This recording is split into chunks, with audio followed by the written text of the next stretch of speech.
अगर एकादशी का व्रत कर रहे हैं तो आपको एकादशी माता कौन थी और इस दिन चावल क्यों नहीं खाने चाहिए, इसके बारे में सभी जानकार पर्याप्त होनी चाहिए।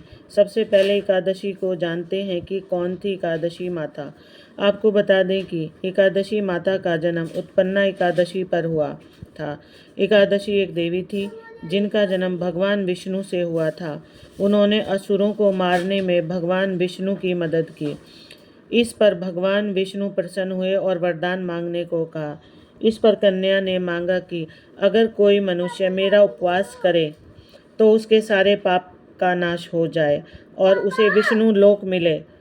तब विष्णु भगवान ने उस कन्या को एकादशी नाम दिया और वरदान दिया कि इस व्रत के पालन से मनुष्य जाति के पापों का नाश होगा और उन्हें विष्णु लोक मिलेगा। एकादशी पर चावल क्यों नहीं खाने चाहिए? वैसे तो एकादशी के दिन चावल खाने से बचना चाहिए। दरअसल इसके पीछे धार्मिक वजह यह है कि मन की चंचलता को दूर करने के लिए एकादशी का व्रत रखा जाता है और उस दिन पका हुआ चावल खाने से मन भी चंचल हो जाता है। कहा भी गया है कि जैसा अन्न वैसा मन। पके हुए चावल में जल तत्व की प्रधानता होती है। ऐसे में जब एकादशी व्रत के दिन चावल का सेवन किया जाता है तो मन मस्तिष्क की चंचलता और भी बढ़ जाती है और अगर हम चावल का सेवन करते हैं तो कुछ पाप हमारे अंदर आ जाते हैं। इसके बारे में एक कथा से जानते हैं।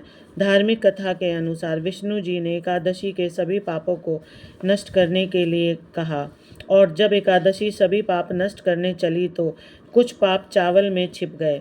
इससे नाराज होकर एकादशी ने चावल को श्राप दे दिया कि चावल तुमने अपने अंदर पापों को स्थान दिया है, इसलिए तुम्हें इस दिन कोई नहीं खाएगा। ऐसा कहा जाता है इस दिन सभी पाप चावल में होते हैं और यही वजह है कि एकादशी पर चावल नहीं खाए जाते। अगर धोखे से चावल खा लिया जाए तो क्या होगा? अब आप सोच रहे होंगे कि अगर धोखे से एकादशी के दिन चावल खाया गया तो इसका शास्त्र में समस्त उपाय क्या है? दरअसल अगर कोई गलती से एकादशी के दिन चावल खा ले तो उसे चिंतित न होकर उपाय कर लेना बेहतर होगा। कहा जाता है कि पुरी स्थित जगन्नाथ मंदिर में दर्शन करने से एकादशी के दिन चावल खाने का दोष खत्म हो जाता है। ऐसा जरूरी नहीं कि एकादशी के दिन ही यह उपाय करना चाहिए। पूरे जीवन काल में जब भी समय मिले जगन्नाथ मंदिर के दर्शन कर लेना चाहिए। इससे एकादशी व्रत भंग का दोष समाप्त हो जाता है। पारण के दिन चावल खाना क्यों जरूरी माना जाता है?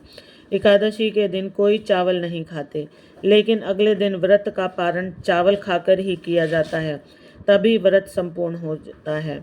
आपको बता दें कि एकादशी व्रत के नियम का पालन दशमी तिथि की शाम से करना चाहिए और अगले दिन व्रत रखकर पारण द्वादशी को सुबह करना चाहिए।